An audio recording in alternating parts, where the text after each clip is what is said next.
Ito ang mga good at bad effects ng water birth. First, mas komportable manganak si mami. Mas nakakagalaw siya, mas nakakahanap siya ng magandang posisyon kumpara kapag nasa delivery room. Next, hindi gaanong masakit yung hilab. Nangyayari daw to kasi mas balanse ang BP ni mami habang nasa tubig, so mas maganda ang blood flow sa matres. Next, mas less ang chance na mapunit or gupitin yung butas kung saan lumalabas si baby. Next, mas mataas ang chance na magbuhol or maputol yung umbilical cord or yung parte ng inunan.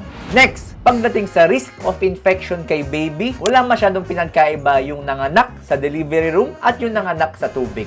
Next, may mga ilang cases po na nagkaroon ng problema sa paghinga si baby after mag-water birth. Ito ay base sa mga initial na studies, so mas maganda pa rin magpa-check muna sa doktor kung gusto mo to subukan.